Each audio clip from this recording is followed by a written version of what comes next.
en la enfermedad de Chagas, ¿cuál de estos dos se afecta, chicos? A ver, ¿la del plexo submucoso de Meissner o el plexo mientérico de Auerbach? ¿Cuál es el que más frecuente se afecta? El Auerbach. El de Auerbach. Muy bien, por eso solamente el colon se dilata,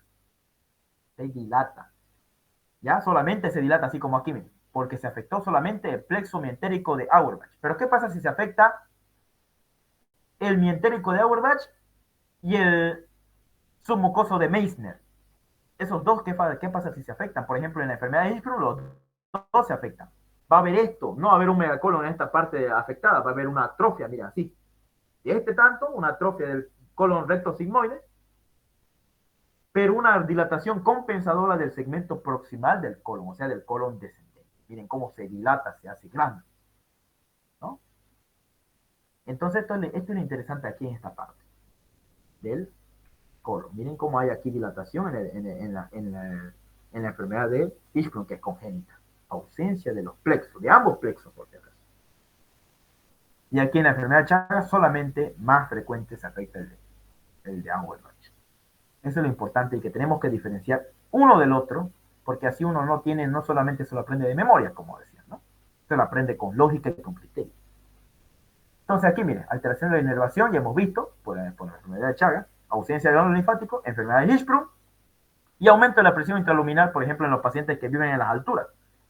Se ha visto mucho que, incluso lo decía en teoría el doctor, que el megacolon de las alturas es producido frecuentemente por la hipoxia y por los alimentos que consumen la gente del altiplano, de los que viven en La Paz, en esos lugares que son altos, ya que están sobre 2.000, 3.000, 4.000 metros sobre el nivel del mar. Entonces, esos pacientes frecuentemente hacen megacolon de las alturas. Lo mismo porque estos pacientes tienen poliglobulia, obviamente por la hipoxia, porque hay bajo contenido de oxígeno cuando uno más alto se va, y consume alimentos que producen mucho gas.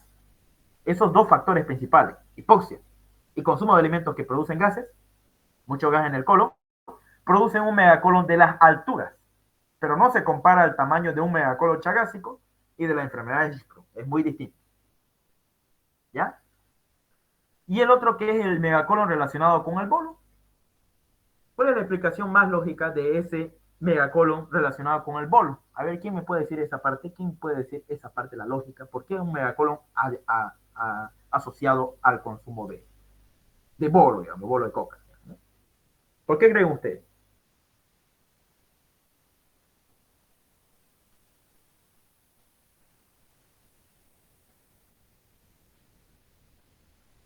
¿Por qué creen ustedes esa parte?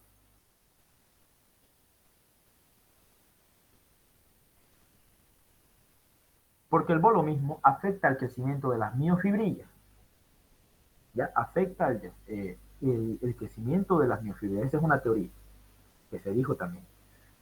Es una alteración del crecimiento de las miofibrillas. Entonces, eso hace que cuando uno bolea, estimula, mira, su salivación, estimula todo, y se estimula también acá abajo.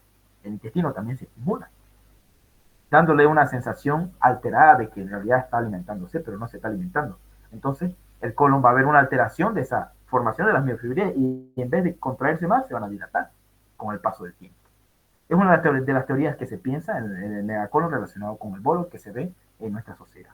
No se compara, pero mucho al megacolon chagásico, que es mucho más grave y más complejo que los demás, ¿no?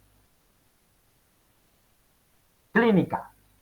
¿Cuáles son las manifestaciones clínicas de un megacolon? Eso es lo interesante, porque aquí mira, hemos visto ya los megacolon distintos, megacolon chagásico y el megacolon por la enfermedad de Hirschsprung. Ahora vamos a ver qué manifestaciones clínicas va a tener el paciente. Alteración del tránsito intestinal. Esto es lo importante. Alteración del tránsito intestinal. Esto es lo más bonito. Miren, se altera el tránsito intestinal porque el paciente va a estar con estreñimiento crónico. Eso es lo importante. ¿Qué es dispepsia? A ver, ¿quién me puede decir el término de dispepsia? ¿Qué es lo que se quiso tratar de decir en clase? ¿Qué es dispepsia? Dispepsia. ¿Qué creen ustedes que es eso? A ver, mientras van pensando, distensión abdominal más va a tener mi paciente. O sea, va a sentirse así como un globo, ¿no? Su abdomen va a estar hinchado. Ya los pacientes que van siempre a La Paz lo sienten su abdomen hinchado. Meteorismo. Ya pueden tener meteorismo cuando hay una obstrucción más que todo aguda, ¿no? Y dolor en flanco. ¿Ya? El dolor en flanco vamos a ver que más frecuente en el flanco izquierdo. Ahora miren aquí. ¿Qué significaba dispepsia? Dispepsia es la sensación ¿de qué? Llenura. De llenura. Muy bien, esa es dispepsia. Entonces estos pacientes van a sentir sensación de llenura y también una hinchazón por distensión abdominal. ¿Ya? Mayormente los pacientes con estreñimiento crónico sienten una sensación de llenura, no quieren comer, porque están con un estreñimiento y con las heces fecales hasta el tope. Digamos. Entonces, en esos casos, puede haber estas manifestaciones clínicas: dispepsia, distensión abdominal, meteorismo y dolor en flanco. ¿No? Muy bien, entonces, hasta aquí son las manifestaciones clínicas más frecuentes del megacolon. Miren cómo se observa aquí un megacolon. Lo abren el colon y está llenísimo de heces fecales, ¿no? Ahora vamos a ver que el megacolon, para ver esta parte de aquí, miren que está lleno de heces fecales, tiene dos complicaciones principales el megacolon, y esto es importante saberlo y tenerlo siempre presente. Una complicación aguda, o sea, de forma súbita, y una complicación crónica, o sea, a largo plazo. Todo megacolon hace estas dos complicaciones, aguda y crónica. Cualquiera sea de estas causas, miren chicos, esto es lo importante, miren, cualquiera sea las causas, ya sea las causas de tipo, creo que aquí no se puede, ahí, ya sean las causas de tipo megacolon chagásico, enfermedad de Hirschsprung, megacolon relacionado con las alturas, cualquiera de esas causas, ¿ya? ¿Sí? Cualquiera que sean esas causas va a ser dos complicaciones, aguda y crónica. La aguda es el vólvulo intestinal, eso es lo importante, miren. ¿Cuál era el segmento del colon que tenía más mesocolon? Hemos visto hace rato la anatomía. ¿Cuál de esas porciones del colon tenía más mesocolon? Miren, ¿cuál era el más largo? ¿Mesocolon transverso, ascendente, descendente o el del sigmoide? ¿Cuál era el más largo? ¿Cuál era el más largo que sostenía de los mesos? Sigmoideo. El sigmoide es más largo, ¿no? Este es más largo y sujeta, lo une el colon sigmoide hacia la pared abdominal, pero su recorrido es más largo y más elongado, se elonga más que los demás. Y es por eso que esta parte de aquí, ¿ya? En el megacolon, cuando está dilatado todo esto, está agrandado, cualquier megacolon puede torcerse en cualquier aumento de presión intraluminal, se puede torcer hacia una vuelta de 180 grados y puede formar el famoso vólvulo intestinal. Miren, aquí lo podemos ver, ¿no? Miren, ahí está el colon sigmoide, ¿no? Por un megacolon en su complicación aguda, si lo tiene mucho tiempo así, se va a rotar y se va a apretar, se va a volver un vólvulo del sigma, se llama. Vólvulo del sigmoide, ¿ya? Y lo importante aquí es tener un buen criterio, como se dijo también el doctor en la teoría. Cuando un vólvulo pasa de más de 6 horas, ¿ya? El paciente tiene vólvulo más de 6 horas, ese vólvulo está como este, miren. Véanlo bien, ¿cómo está este vólvulo? ¿Cómo lo ven el vólvulo de aquí? Miren, esta imagen inferior derecha. ¿Cómo lo ven? Miren, este vólvulo.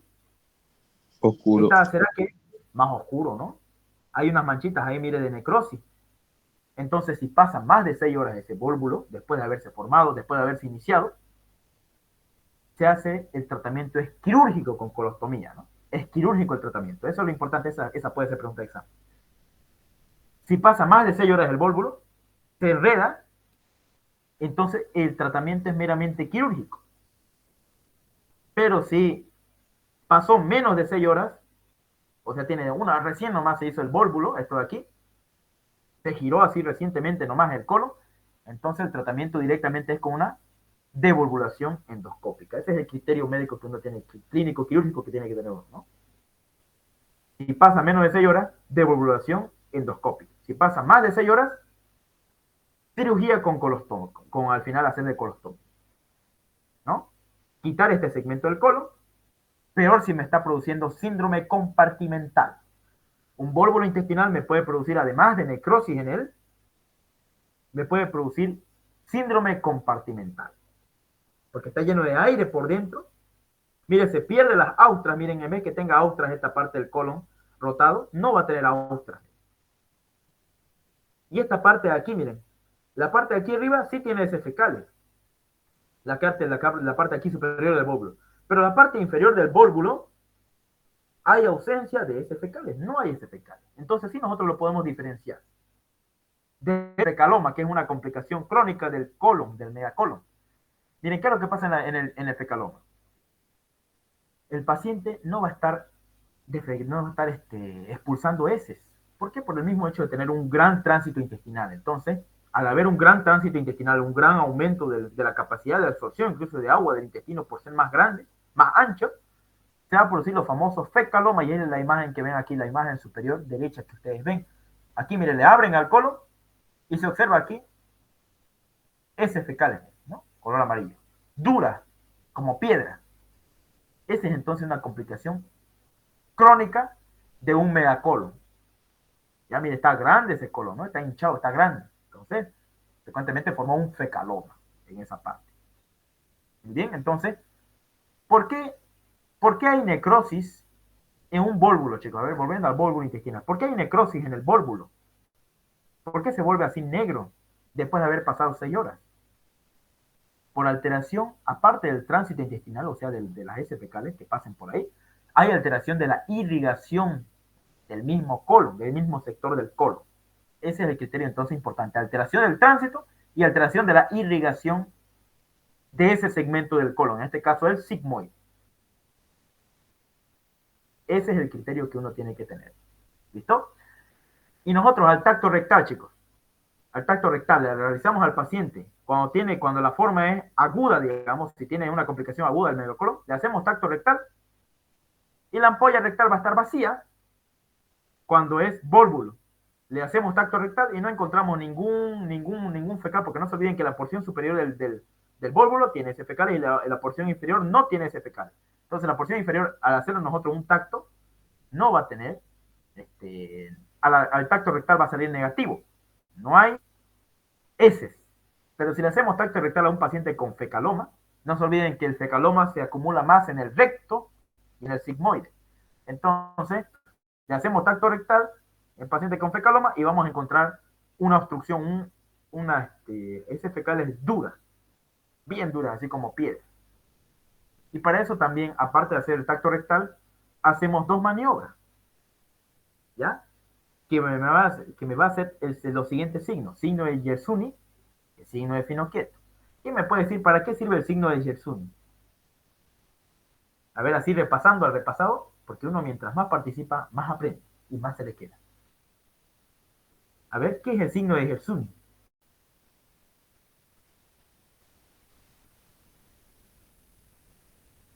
A ver, el signo de Yersuni es cuando yo palpo una masa, una zona así con masa dentro de él,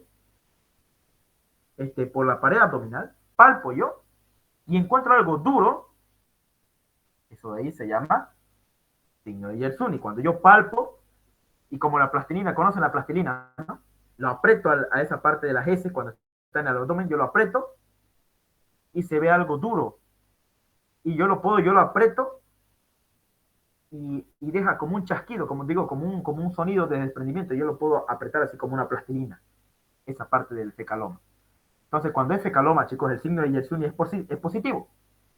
Yo lo aprieto y se forma así como plastilina.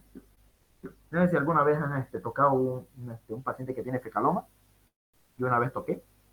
Y claro, yo lo apretaba y se sentía como si se pudiera, como una plastilina, tal como lo dijo el ejemplo del doctor también. Como una plastilina se puede aplastar y se puede sentir y se puede modificar su forma de la misma heces fecal. Ese es el signo de Yersuni. ¿Ya? Se puede modificar la forma de la heces fecal. Ese es el signo de Yersuni. ¿Ya? Y el signo de Finoquieto es aquel que nosotros, mientras palpamos, presionamos esa pared y auscultamos con el estetoscopio, nosotros vamos a escuchar un chasquido de desprendimiento de la heces fecal junto con la pared abdominal, porque obviamente no se olviden que las heces fecales son duras en el fecaloma, pero se pueden modificar su forma. Cosa contraria que es en el vólvulo. En el vólvulo directamente escuchamos mucho aire retenido. ¿Ya? Entonces, a la percusión nosotros hacemos en el fecaloma y hay matidez.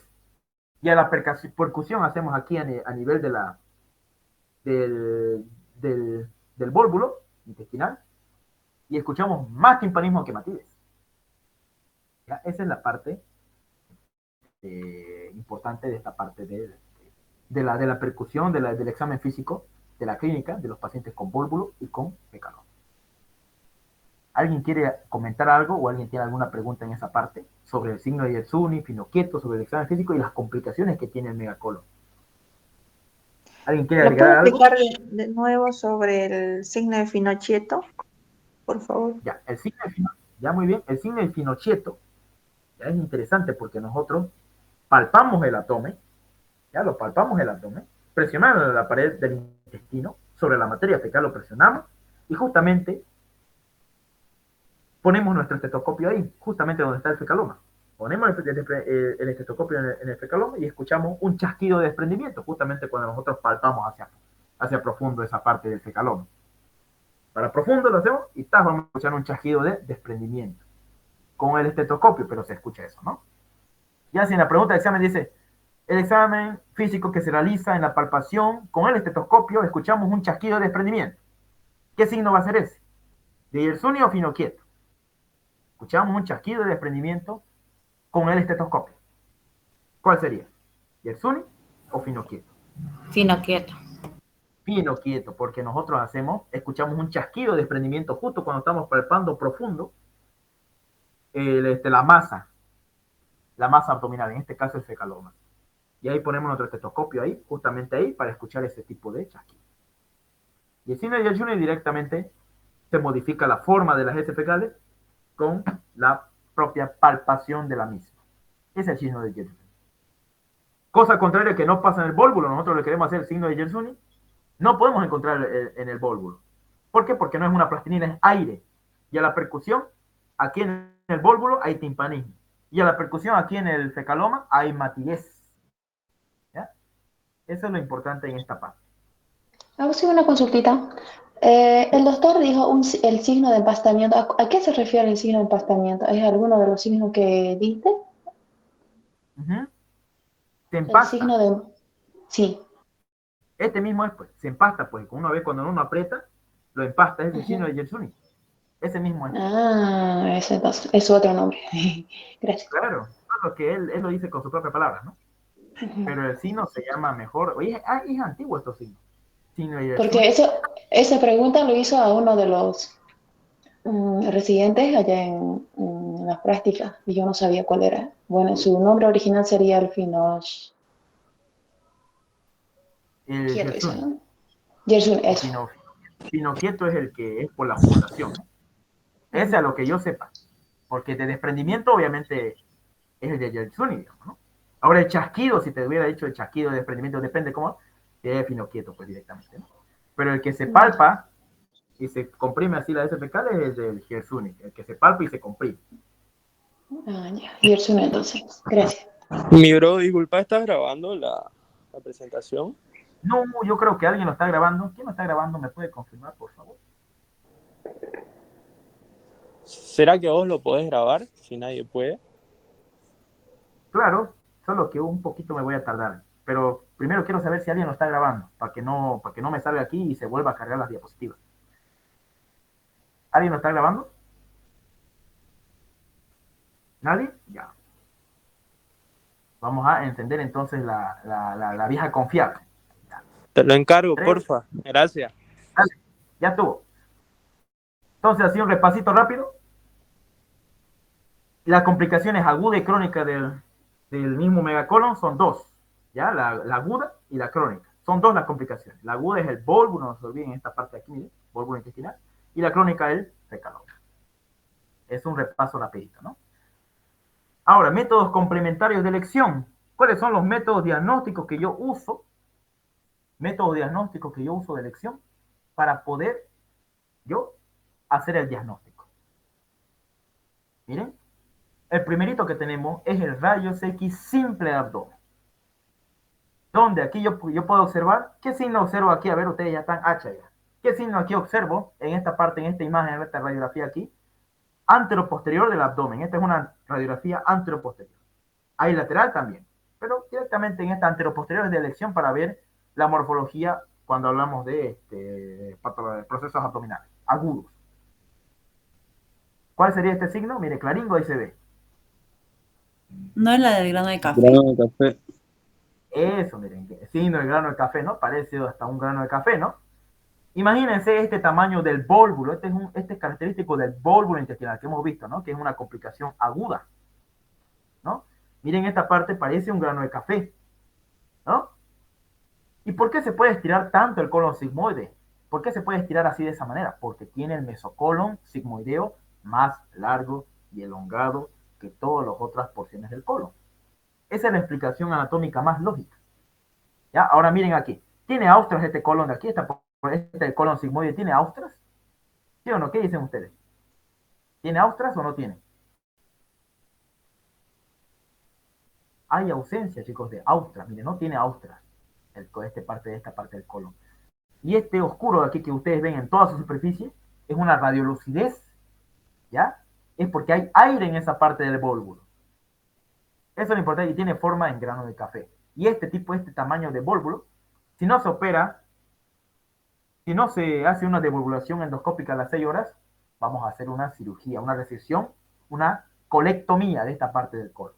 ¿Por qué? Porque se necrosa, ¿no? Y hay dos tipos de alteraciones en el vólvulo. Hay alteraciones en el tránsito intestinal y hay alteraciones en la irrigación intestinal del propio sector del colon. Entonces esos son los dos criterios importantes que tenemos que tener cuando se afecta el vólvulo.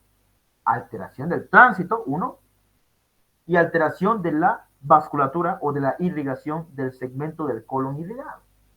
¿Por qué? Porque lo tuerce al mesocolon sigmoide y el mesocolon, ¿qué es lo que lleva? Pues, irrigación, inervación, todo me lleva. Drenaje linfático, todo me lleva a los mesocolos. Eso recordar anatomía, ¿no? Este es entonces un vólvulo del sigmoide. Miren cómo tiene esta forma en grano de café, ¿no? Esta parte de aquí son las costillas, etcétera, etcétera. Aquí, miren. ¿Qué observan aquí en esta radiografía ustedes? ¿Qué les llama la atención? ¿Será igual a la primera que hemos visto? A la primera radiografía que hemos visto al inicio. ¿Será igual? ¿Qué les llama la atención? Esto de aquí nada que ver, este es un catéter. Nada que ver. ¿Qué les llama la atención aquí a ustedes? Burbujitas de aire, normales, ¿no? Aquí me llama la atención algo. ¿Qué se observa ahí, chicos? Miren. Hartos puntitos. A ver, ya con eso se lo dije la respuesta. ¿Cuál es? ¿Qué se observa ahí? La de miga de pan. Eso, el signo de miga de pan, ¿no? Normalmente debería estar aquí en el recto, pero ¿por qué se sube hasta allá arriba? No se olviden que en el fecaloma se afecta tanto el recto y el colon sigmoide. Entonces el colon sigmoide al ser largo y estar con dólico megacolon, se va para allá, se puede desplazar a ese nivel. ¿Ya? Entonces ahí nosotros estamos viendo un fecaloma. Signo de miga de pan, ¿no? Y aquí, ¿qué les llama la atención a esta radiografía? Es una radiografía simple o con contraste, está aquí. ¿Es simple o con contraste? A ver. Simple. ¿Qué les llama la atención? Simple. Una radiografía simple. ¿Qué sería ahí? ¿Qué les llama la atención? Mira. ¿Este de aquí tiene austras? ¿Sí o no? ¿Hay austras o no hay austras aquí? No. ¿Ausencia? No hay austras, hay ausencia de austras. Aquí también ausencia de austras. ¿Y por qué se ve así sin el contraste? Está lleno de aire. Todo esto aquí está lleno de aire. Este es un megacolon. Directamente. No tiene ninguna complicación ahorita. No tiene aguda ni crónica. Directamente megacolon tóxico, ¿no? Algunos van a escuchar sobre el megacolon tóxico, pero este directamente es un megacolon. Ya no tiene ninguna complicación, ni un vólvulo, ni un fecaloma. Este es un megacolon, lleno de aire, mire, lleno de gases, el abdomen debe estar seguro distendido de este paciente. ¿Y este qué radiografía es? ¿Con contraste o sin contraste? Con Contrastada. contraste. Con contraste. ¿Qué se observa? A ver ahí, chicos. ¿Qué se observa ahí? Ahí está el recto, mira la ampolla rectal. Y ahí está el colon sigmoide, mire. Eso debe medir 1 metro mínimo. Aquí 2 metros, casi 3 metros. ¿Qué creen ustedes? Un dólico Ya colon. eso. Dólico colon. Muy bien. Este es un dólico colon. Miren cómo es largo, ¿no? El colon. Esa alteración es importante tener en cuenta. Miren, con contraste, miren, se ve mejor. Contraste varitado, por si acaso, ¿no? No se olviden. ¿Cuándo está contraindicado hacer contraste varitado? Cuando hay un proceso inflamatorio. Ahí está contraindicadísimo hacerle contraste varitado. Y no me quiere cargar las diapositivas. Aquí. Y aquí está, miren. Hablando de contraste varitado. Aquí está una radiografía con contraste. ¿Qué se observa? A ver, chicos, ustedes miren. Ya están hechas para la radiografía. ¿Qué creen aquí que se observa? ¿Qué se observa aquí? Y aquí. ¿Qué se observa? Es un contraste. Rayos X de abdomen con contraste y con, o también llamado colon por enema. Le han puesto aire, mira acá hay aire, y ahí contraste, varitado. Estos de aquí son los intestinos delgados, por si acaso, ¿no? Nada que ver. ¿Qué le llama la atención? La enfermedad de Hirschsprung, ¿qué porciones del colon me afecta? Específicamente cuando es parcial. Me afecta el recto sigmoide. Afecta el recto sigmoide. Miren, esta parte del recto sigmoide está atrofiada, miren. Está pequeña. ¿No? Está atrofiada, miren. Y esta parte de aquí está más dilatada, más grande y tiene ausencia de austras. Miren, no hay austras aquí. No hay austraciones. No hay austras. Miren. Enfermedad de Hirschsprung. Lo mismo aquí, miren. No hay austras. No hay austras que lo caracterizan. Y de paso la porción distal, mire, está achicada, está pequeña. Un claro diagnóstico de enfermedad de Hirschsprung. Y esta es la colonoscopía. Miren. ¿Cómo se observa una colonoscopía? Miren. Se mete un endoscopio con cámara, se mete alrededor y esto es lo normalmente que tenemos que ver. Miren, esto es lo normal. Miren, están las austras, miren, ahí están las austras. Las austraciones del colon, miren cómo se observa, ¿no? Y ahí está la luz del colon. Las austraciones del colon están por aquí. ¿No? Eso es lo bonito. Este es un colon, entonces. Este es un rayo, una colonoscopía normal. ¿Cuándo estaba contraindicado hacer la colonoscopía, chicos? ¿Cuándo está contraindicado hacer? Cuando hay un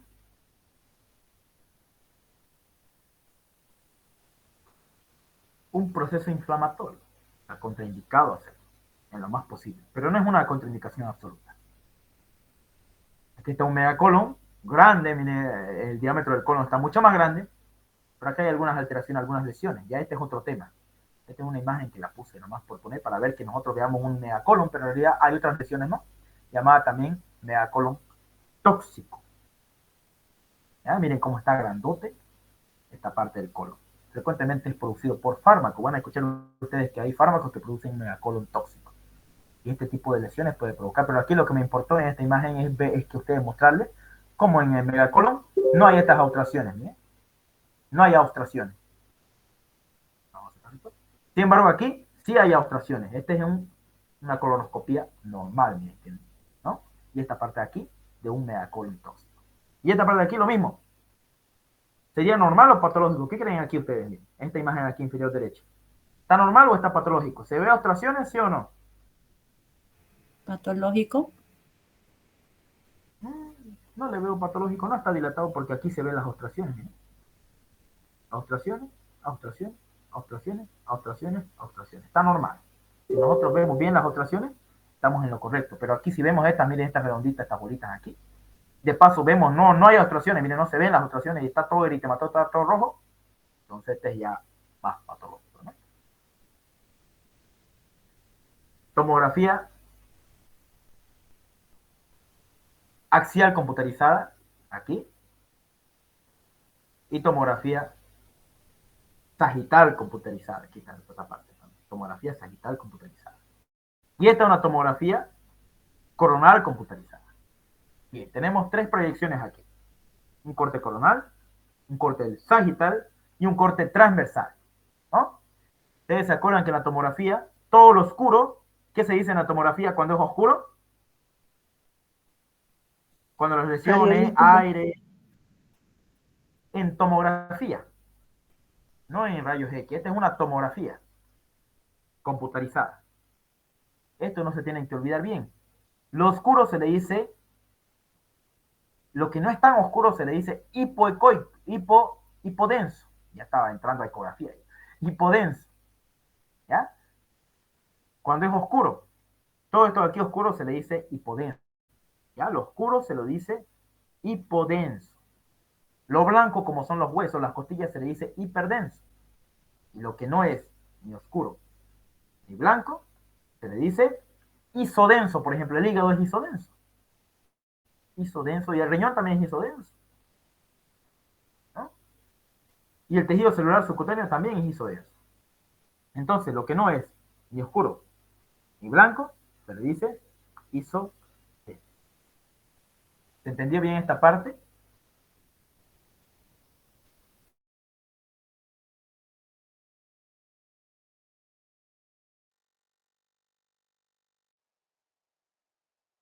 Sí. Chicos, ¿se entendió bien esta parte? ¿No les escuché bien yo? Sí. Perfecto. Ahorita, esperen, estoy comprando unos meguitas. A ver, dice ilimitado. Bueno. Listo.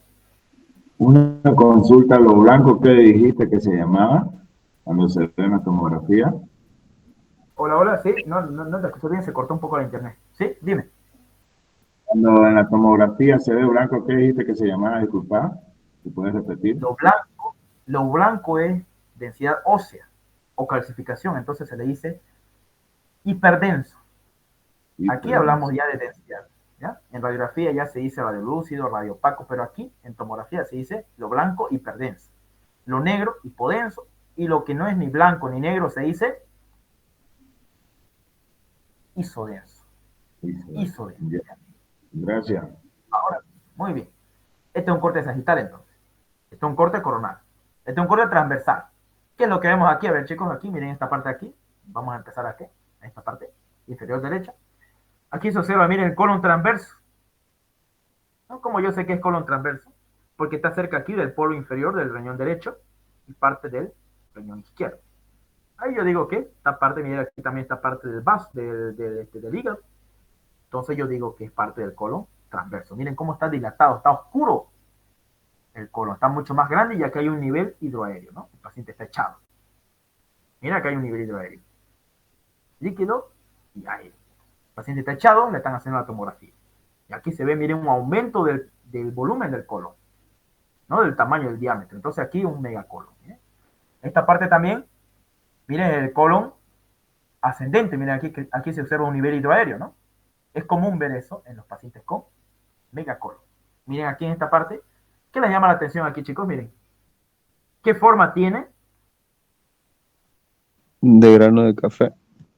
Eso, muy bien. Y miren, así se ve un vólvulo del sigma en una tomografía. Miren, que es similar, ¿no? A los rayos X. Pero aquí se ve mejor, miren sus paredes. Y se ve que está más delgada sus paredes y no tiene austras. Entonces, con esto podemos confirmar de la mejor manera posible los vólvulos, ¿no? Miren, incluso se ve cómo está haciendo un efecto en masa, está empujando las costillas, ¿no? Hacia los lados contrarios. Entonces, miren, esta es parte del sigmoide. Mira, aquí debería estar recto, sigmoide, colon ascendente, ¿no? Digo, colon descendente. Aquí está el colon descendente.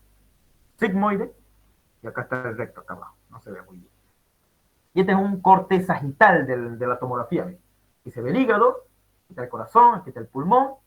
Y aquí, miren, se observa muy bien el colon dilatado. Miren, el colon descendente, miren cómo está de gran tamaño. Aquí está el riñón del mismo lado, ¿no? Entonces, todo esto son megacolon. Y cuando se complica de esta manera. A ver, está cargando, hay que esperar. ¿Y esto aquí qué sería, chicos? A ver, ya ustedes están hachas ya. En la tomografía también se usa como método diagnóstico para diagnosticar distintas patologías a nivel gastrointestinal. A ver, aquí, ¿qué creen que sucede? ¿Qué signos se observa ahí? Eso, lo mismo. ¿Qué densidad tiene esta miga de pan? ¿Hiperdenso, hipodenso o isodenso? ¿Qué densidad tiene esta miga de pan?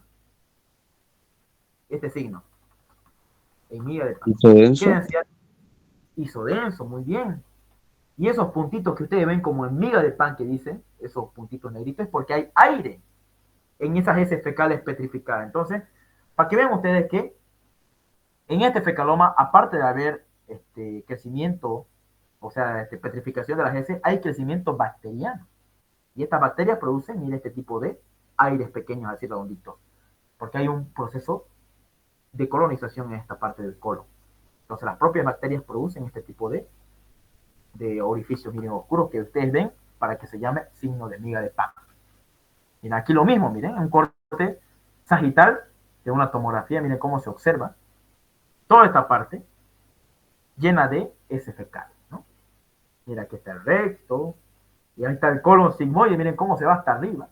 Es increíble ver cómo estos procesos se pueden dar a largo plazo por un dólico megacolon. Hay que esperar. Tratamiento. Ya hemos visto los métodos diagnósticos. Depende cada uno. Pero la rayos X simple de abdomen para ver complicaciones agudas, es de elección. Y agudas y crónicas. Tratamiento. ¿Qué tratamiento le vamos a ofrecer al paciente? Hay dos tipos de tratamiento, médico y quirúrgico. El médico, hacemos un enema. Ya el paciente cuando está, este criterio es importante.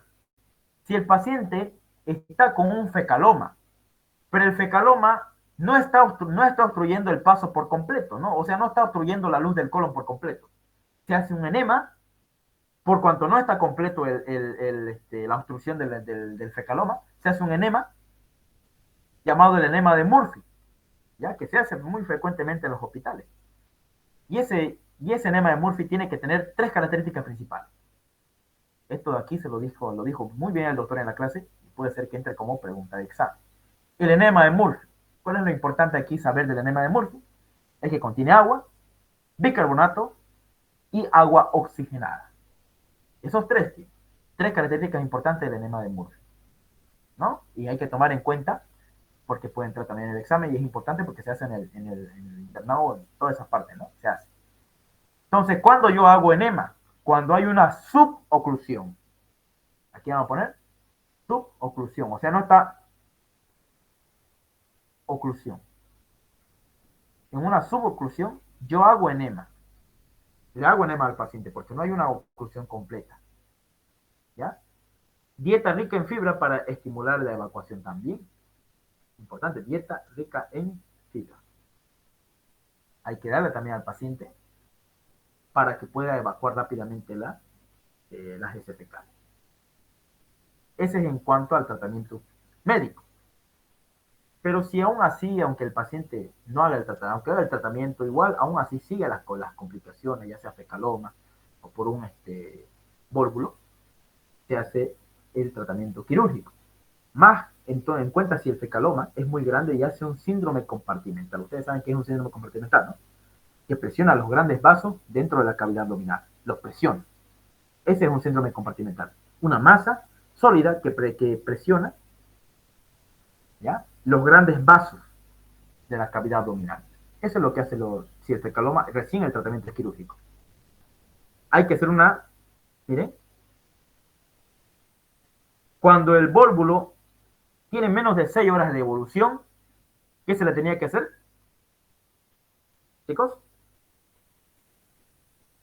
cuando el vólvulo tenía menos de 6 horas de evolución, ¿qué tratamiento había que darle? Devolvulación. Eso, devolvulación. Si es menos de 6 horas, si pasa más de 6 horas, se hace una colectomía parcial o hemicolectomía. ¿Ya? Ahí está, colectomía.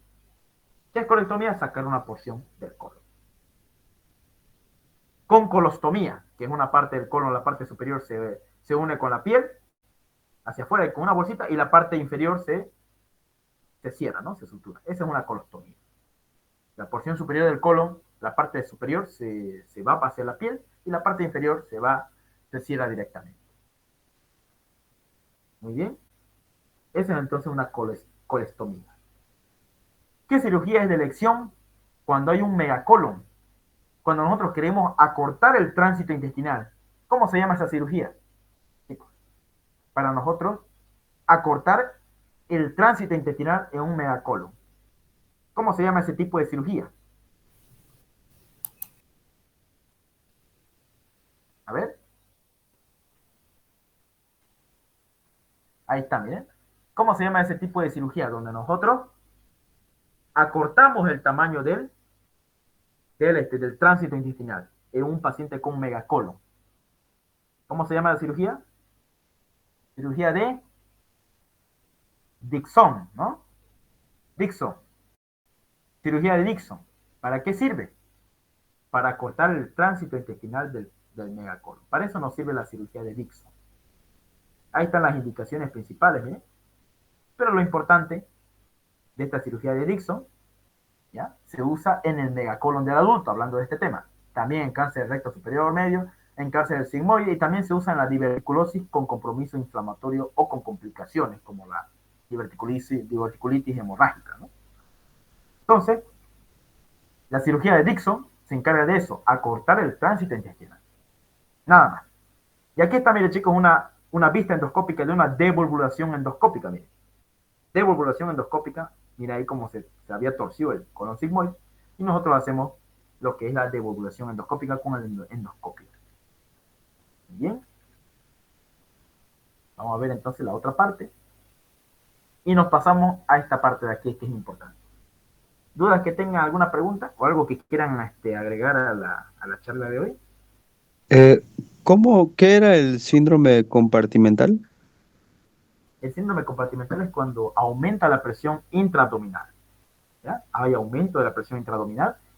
¿Y qué tenemos en el abdomen? Pues tenemos vasos sanguíneos, tenemos la aorta, tenemos la vena cava inferior. Entonces un fecaloma, así un tumor sango así grandango de ese fecales que tengamos dentro de nuestro abdomen, va a presionar esas arterias y esas venas. Me va a producir edemas, me va a producir isquemias, porque está presionando la aorta. Entonces ese es el síndrome compartimental. Un conjunto de signos y síntomas provocado por un aumento de la presión intraabdominal. Ese es el síndrome compartimental. Gracias. Este caso, ¿no? Muy bien. ¿Preguntas? ¿Algo que quieran aportar también a la charla de hoy? En el vólvulo mencionaste que había una alteración del tránsito. ¿Y qué más era? Disculpa. Eso. En el vólvulo, cuando se tuerce el vólvulo, hay una alteración del tránsito, o sea, no pasan ese fecales, pero también hay una alteración de la vasculatura, ¿ya? Alteración de la irrigación de ese colon afectado, en este caso el sigmoide. Entonces, al no haber irrigación, si pasa más de 6 horas, ¿qué pasa con esa parte del colon? ¿Qué creen que pasa si pasa más de 6 horas en esa parte del colon? ¿Necrosis? A ver, se va a infartar el colon, sí. Y por eso, si pasa más de 6 horas, se hace cirugía, se hace colectomía.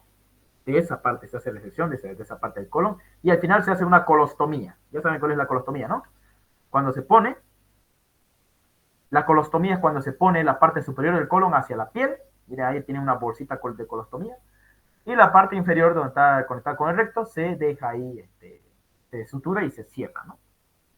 Eso es lo que nosotros tenemos que tomar en cuenta en esta parte. Entonces, eso nomás es, hay dos alteraciones, alteración del tránsito y alteración de la irrigación del segmento del colon afectado. Nada más. ¿Listo? Vamos.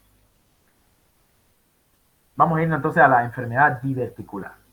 ¿Ya? Este es interesante y muy bonito este tema, porque es algo muy frecuente en nuestra sociedad. Aunque no lo crean, es algo muy frecuente. Y se debe a situaciones similares al megacolon. Ahorita vamos a ver una parte de la enfermedad diverticular, donde vamos a ver su definición. Dijimos que los divertículos en el colon, chicos, ahí así es una dilatación. Mira, aquí dice, ¿qué es un divertículo en el colon? ¿Qué es un divertículo?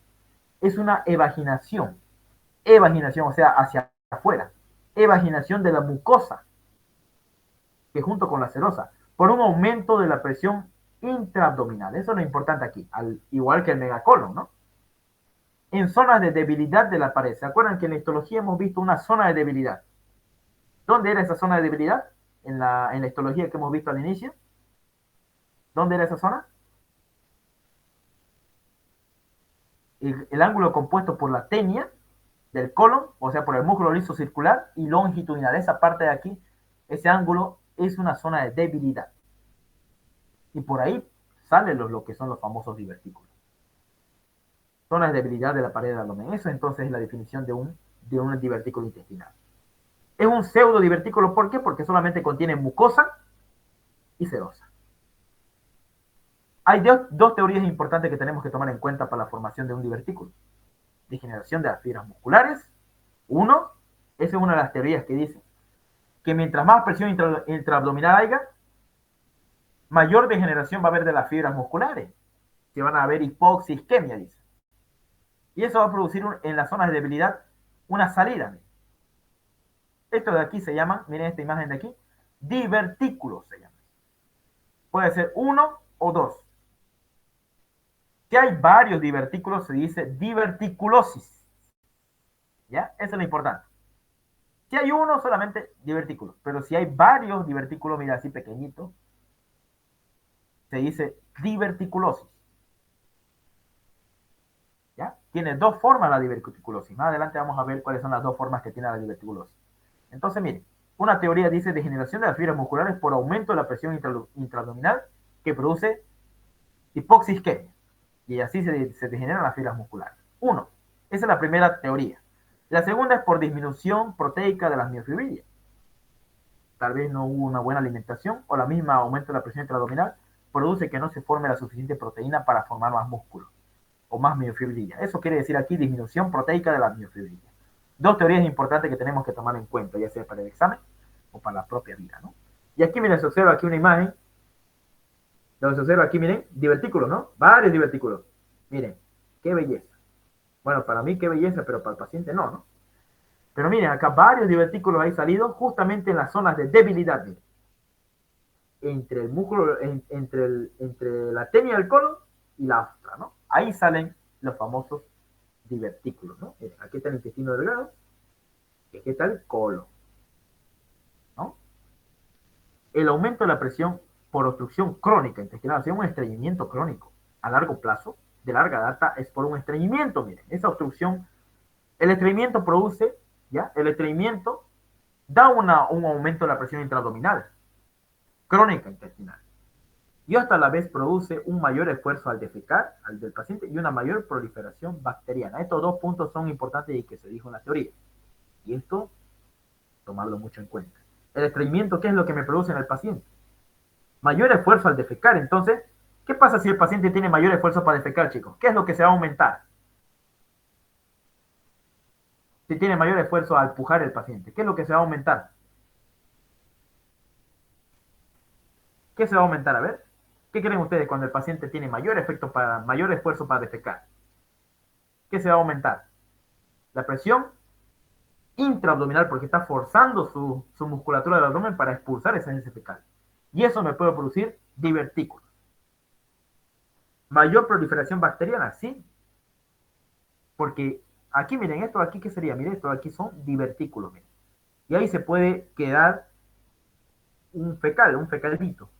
Ya una heces fecal chiquitita. Ahí se puede obstruir y puede producir una proliferación bacteriana. Miren esta imagen de aquí. Ahí se puede entrar una heces fecal y puede producir infección y proliferación bacteriana y por consecuencia complicaciones de la diverticulitis. Ya una diverticulitis va a producir. ¿Ya? Entonces, miren, no se olviden. Si hay un divertículo nomás, se dice divertículo. De presencia de un divertículo. Si hay varios divertículos en la sección del colon, se dice diverticulosis. Ahora, cuando esos divertículos producen una reacción inflamatoria y engruesan la pared del abdomen del colon, se le llama diverticulitis. Eso es lo importante. Se inflaman la pared, engruesan la pared del colon y se obstruyen aquí los fecalitos. Miren eso ahí, esos randitos son los fecalitos. Se le denomina diverticulitis. Y está ausente a complicaciones. Enfermedad complicada y no complicada. La diverticulitis. ¿Listo? Entonces, la diverticulosis, chicos, a ver, yo les pregunto, ¿puede ser asintomática? ¿Sí o no? ¿Es asintomática la diverticulosis? ¿Sí o no? ¿Qué dicen ustedes? La diverticulosis. ¿Es sintomática o asintomática? La diverticulosis. Miren, así como esto. O esta imagen de aquí, ¿qué sería? ¿Es una diverticulitis esta imagen o una diverticulosis? Miren, hay varios divertículos. ¿Qué sería esto? Diverticulitis. ¿Esto aquí qué sería? ¿Diverticulitis o diverticulosis? Diverticulosis. Eso, diverticulosis, porque todavía no hay un proceso inflamatorio, no hay una S fecal ahí. Para que estos agujeritos que ustedes ven aquí, esta es una colonoscopía, para que estos agujeritos que ustedes ven aquí sea diverticulitis, tienen que estar aquí con contenido con fecalitos, ¿ya? Pues aquí con un fecalito y tiene que estar toda esta mucosa roja para que sea diverticulitis, ¿ya? Eso no se olvide, esta parte es importante, ¿ya? Entonces, ¿cuándo es sintomático? Cuando es diverticulitis es sintomático, ¿listo? Entonces, ¿qué produce el estreñimiento en el paciente para que se formen los divertículos? Mayor esfuerzo al defecar, que aumenta la presión intraabdominal y mayor proliferación bacteriana. Y va a producir la famosa diverticulitis. ¿Y dónde es más frecuente la diverticulosis, chicos? ¿En qué lugar del colon es más frecuente? Sigmoideo. Recto, bueno, sí, sigmoides y el colon descendente. Eso no se olviden. El colon sigmoide y el colon descendente son los más frecuentes que se afectan en la diverticulosis. Y aquí está, mire, la clínica. Vamos a ver. Esta clasificación está bonita, mire. Diverticulosis se divide en dos. En una forma asintomática y una forma sintomática. La forma asintomática es el hallazgo más frecuente últimamente en la cirugía y son hallazgos casuales en la colonoscopía. O sea, el paciente viene y no tiene ninguna sintomatología, pero sí se le encontraron divertículos en el colon sigmoide y el colon descendente. Miren aquí está. O sea, esto le van a pillar. Esto aquí le van a pillar en la colonoscopia. Esta es una diverticulosis. Miren, no hay ninguna inflamación ni un engrosamiento, solamente hay divertículos. Esto aquí se llama diverticulosis. La forma asintomática. ¿Y cuándo es la forma asintomática, miren chicos? Cuando es la forma asintomática se llama enfermedad diverticular. Y se divide ya en dos. No complicada y complicada. ¿Listo? Anoten bien esa parte. La diverticulosis sintomática, o también llamada enfermedad diverticular, da manifestaciones clínicas. Ya saben, fiebre, dolor en flanco izquierdo, trastornos de la defecación, eso produce la enfermedad diverticular.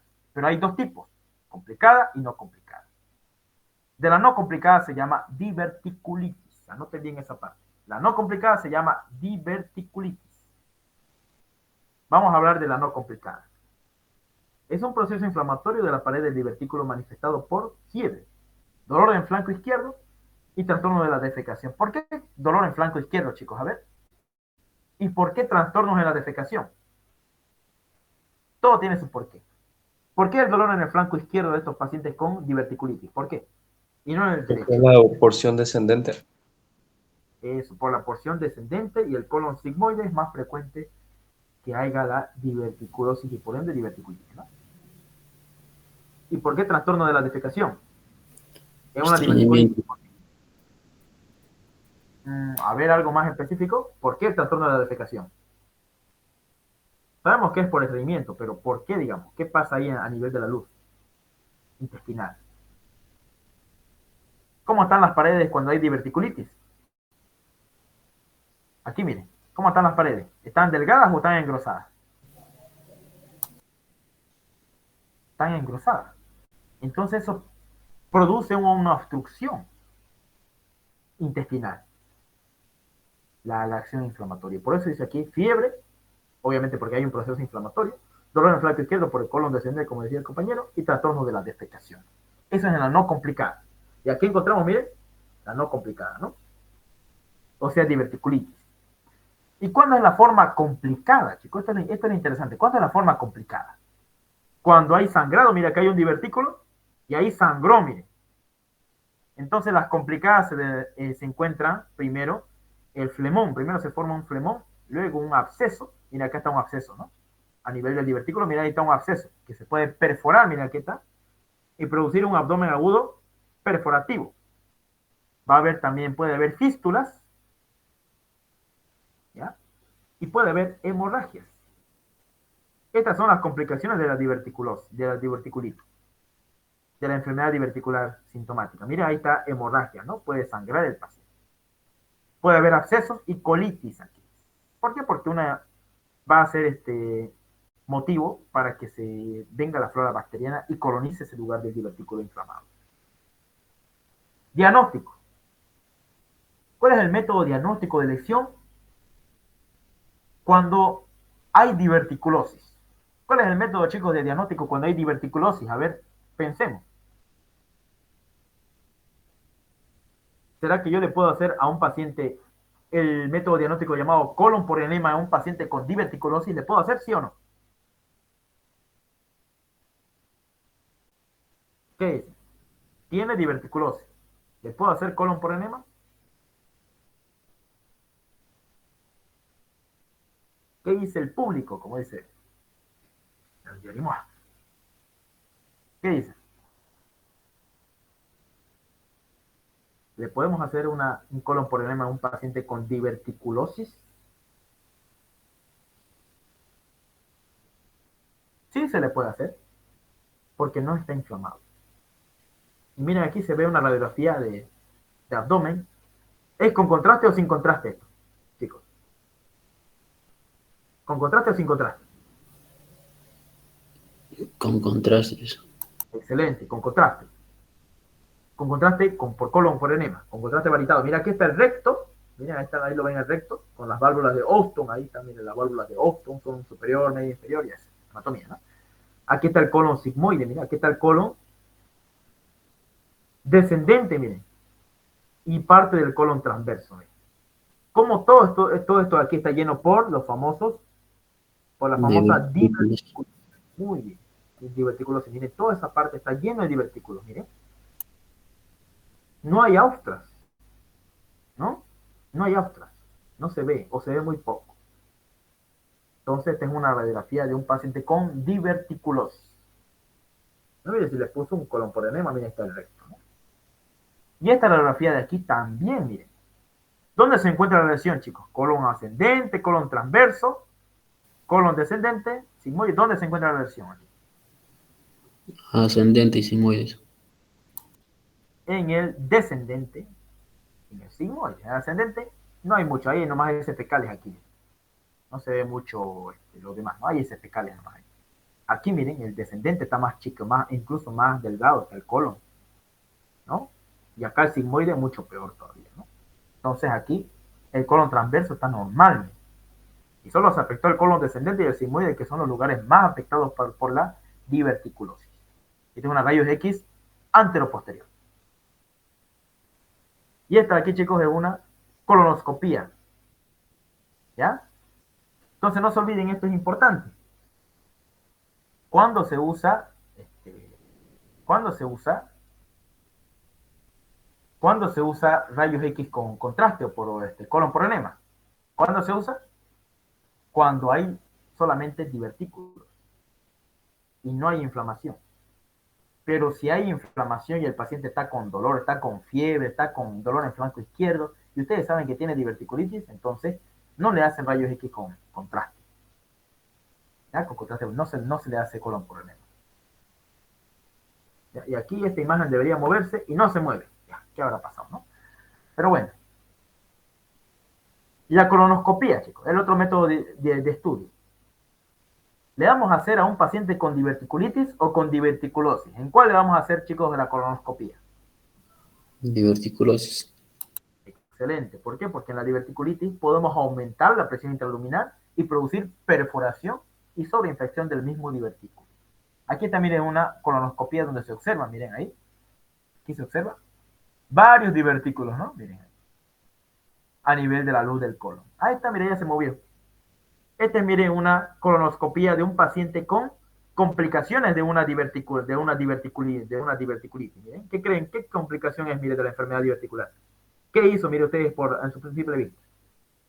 ¿Qué hay ahí, mire? La parte derecha. Hemorragia. Hay hemorragia. ¿Qué más, mire? Ahí está rojo. ¿Qué más ven? Acá hay un fecalito, mire, está obstruyendo esas luces, esos divertículos, los fecalitos, ¿no? Ahí está, mire. Ahí están los fecalitos, ¿no? Miren. La está obstruyendo la luz de ese divertículo. Entonces, ¿por qué se inflama un divertículo? Por la obstrucción de un fecalito. Esa es la respuesta. Y ese fecalito tiene bacterias, entonces las bacterias van a colonizar ese divertículo y van a producir las famosas complicaciones que es flemón, abscesos, peridiverticulares, etcétera, etcétera, ¿no? Entonces, esta es una colonoscopía, miren cómo se observa de bonito. Ahí, mira, aquí un fecalito, dos fecalitos ahí me están obstruyendo, y hay hemorragia, sangrado, mire, de un divertículo. Esta es una colonoscopía, entonces, real. Doctor Murray dice ahí, ¿no? Créditos al doctor. Entonces, miren aquí, en la parte superior derecha, no hay hemorragias, no hay nada. Incluso aquí, sin embargo, en esta colonoscopía que se está moviendo, vemos nosotros rojo, y hay un proceso inflamatorio en la pared del colon. Mira, ahí está todo rojo, edematizado, y los vasos están mucho más grandes, de mayor calibre que aquí, ¿no? Aquí están los vasos de menor calibre. Entonces, por ende, no hay un proceso inflamatorio aquí en la pared superior derecha. Esta es una diverticulosis y esta es una enfermedad diverticular complicada. Así se dice. Vamos a continuar.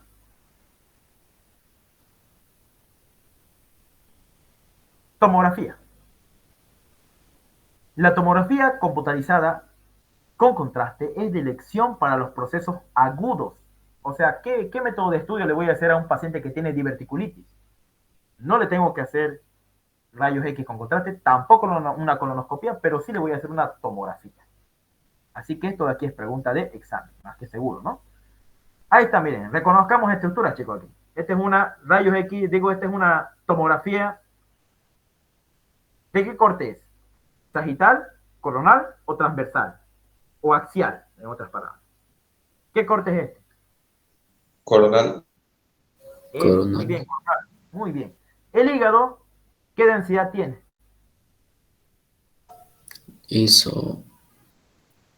Isodenso. Muy bien. Aquí están las paredes del abdomen, músculo oblicuo externo, oblicuo interno y el músculo transverso del abdomen, que está por aquí, que es más delgado, ¿no? Ahí está el músculo transverso del abdomen. Y acá están los intestinos. Este es el intestino delgado. Este es más frecuente el yeyuno y el que está más hacia abajo. Aquí, este es el mesenterio. Miren. Todo este es el mesenterio. Miren, ¿lo ven? Todo este es el mesenterio. Está el intestino delgado, ¿no? Todo este es el mesenterio. Aquí está la vesícula biliar. Aquí está el páncreas, miren. La porción del páncreas se ve. No se ve mucho. Y aquí parte del cardias del estómago, ¿no? Entonces, mira, aquí lo interesante es esta parte de aquí. No se olviden que aquí primero están los intestinos delgados. Detrás de este intestino delgado está el colon descendente, no se ve bien aquí, pero está el colon descendente y acá está el colon sigmoide. ¿Y qué se observa aquí, chicos? Miren, yo observo un engrosamiento de la pared, miren, está aquí engrosado y aquí también está engrosado la parte del colon sigmoide. Entonces estamos hablando de ¿de qué estamos hablando? Está engrosada la pared del cielo. Diverticulitis. Eso, diverticulitis. Miren, con la propia tomografía, nosotros podemos evidenciar dos signos. Presencia de divertículos y engrosamiento de la pared del colon afectado. ¿Qué densidad es? Isodensa. Y aquí, miren, otro también. Aquí estos, miren, son heces fecales, ¿no? Este es el colon ascendente, flexura cólica derecha. Todo este de aquí es intestino delgado. Y este de aquí es el colon descendente y aquí está el colon sigmoide. Otra vez, miren, aquí observo un divertículo, ¿no? Con un halito, miren, no sé si ven un halo blanquecino más isodenso, que me representa la bolsa del divertículo, y en el centro hay alrededor un proceso inflamatorio. Aquí se observa entonces un divertículo, ¿no? Una diverticulitis también. Entonces este es un corte un corte del paciente de tipo coronal. Esta es en la tomografía axial computarizada, digo coronal computarizada. Tratamiento. ¿Cuál es el tratamiento que usamos? Tenemos que seguir un reglón, como dijo el doctor. Dieta, hidratación, analgesia, antibióticos y control de signos vitales. Ese es el algoritmo que nosotros tenemos que tener para el tratamiento. En la dieta no le vamos a dar NPO, nada por vía oral. Eso es lo que vamos a hacer en la dieta, en el tratamiento médico. Nada por vía oral, vamos a mantenerlo con suero al paciente y vamos a hacer un descanso intestinal. Descanso intestinal, vamos a poner aquí. Hidratación, obviamente siempre con el suero. Analgesia para que el paciente no le duela, porque no se olviden que un proceso inflamatorio, ¿ya? Doler, obviamente la cerosa duele del intestino, entonces vamos a darle una analgesia. Antibióticos para cubrir gram positivo, gram negativo y anaerobio, porque en la flora del intestino, del colon, tenemos gram positivo, gram negativo y anaerobios tenemos en el colon.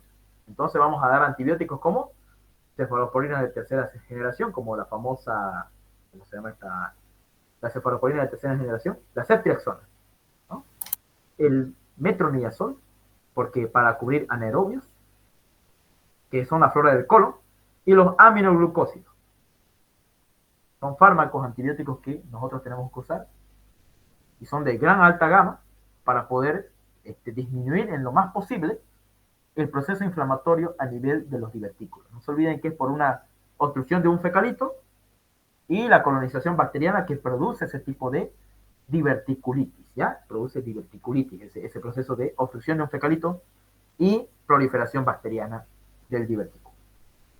Control de signos vitales es importante para que el paciente no esté ahí desaturando ni nada de eso, porque el dolor a veces produce aumento de la frecuencia respiratoria, etcétera, etcétera.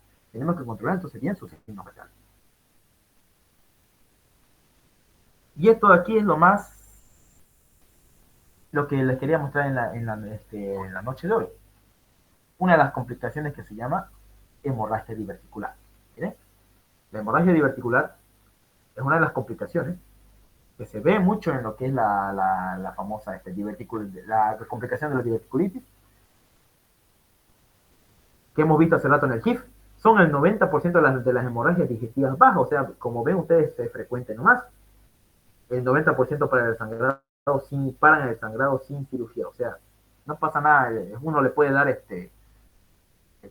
nivel del colon, a través del colon le puede dar agua fría, etcétera, etcétera, para que baje o para que pare el sangrado, y normalmente para sin la cirugía estos tipos de divertículos, como dijo el doctor, ¿no? Si no para el sangrado, hacemos lo siguiente, ¿ya? Una colonoscopía terapéutica. No se olviden que la colonoscopía, aparte de ser diagnóstica, es terapéutica, ¿no? La colonoscopía. Podemos ligar, cerrar o quemar ese punto sangrante. Una colonoscopía terapéutica, ¿no? Si sangra mucho, hacemos lo siguiente, chicos. Hacemos una colectomía total. Tenemos que hacer una colectomía total. ¿Por qué? Porque si el paciente sangra mucho y sangra de varios lugares del colon, mira, así como si sangra varios lugares del colon, está sangrando en varias partes del colon, ¿qué más nos da? Hacer una colectomía total. Todo el colon le sacamos, pero le salvamos la vida. Pero obviamente le sacamos todo el colon, ¿no? Porque no sabemos de dónde sangra. Y para ver el punto sangrante, lo mejor es hacer una angiografía, ¿no?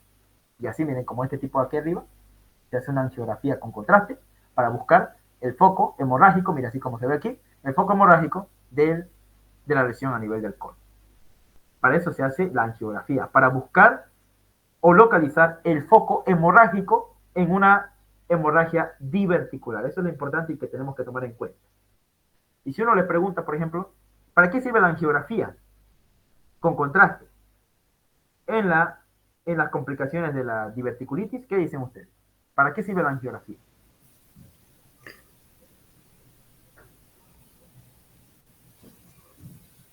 ¿Para qué sirve la angiografía? Para localizar el sitio de hemorragia, de sangrado, no se olviden eso, a nivel del colon. Entonces yo con la propia angiografía puedo localizar el sitio de sangrado y hacer la famosa colonoscopía terapéutica. Ese es el tratamiento de elección, no se olviden. Cuando si es que sangra mucho ese divertículo. como hace rato vimos en el GIF, ¿no? Pero si sangra aún así, sigue sangrando y de varios lugares del colon, todo el colon está afectado con sangre y todas las partes del colon sangran, entonces hacemos una colectomía total, es de última elección este procedimiento quirúrgico. De última elección, cuando ya no hay más que hacer. Cuando ya hemos hecho angiografía con colonoscopia terapéutica, hemos dado agua fría para que se calme la hemorragia, etcétera, etcétera. ¿No? Entonces hemos hecho todo eso y aún así sigue sangrando el paciente, le hacemos una colectomía total. Si es que todo el colon está siendo inflamado. Porque una de las complicaciones de la colitis, ¿cuál es? Una de las complicaciones es la colitis de todo el colon. Se inflama y se hace hemorragia. Y esto aquí es un absceso que normalmente se puede perforar. ¿Ya? Entonces, chicos, eso es lo importante que tenemos que ver. Por ejemplo, si yo les pregunto, en la perforación, en una complicación, ¿qué le vamos a pedir al paciente? Si tiene perforación de un divertículo, ¿qué estudio diagnóstico le vamos a pedir? Esto aquí es importante, y lo dijo el doctor en la clase. Si nosotros tenemos una perforación intestinal de un divertículo, ¿qué método complementario de elección voy a utilizar aquí? A ver, ¿qué voy a usar? ¿Qué voy a pedir? Para ver el aire libre en la cavidad abdominal, ¿qué se usa? Rayos X. Eso, rayos X de tórax. Muy bien, rayos X de tórax.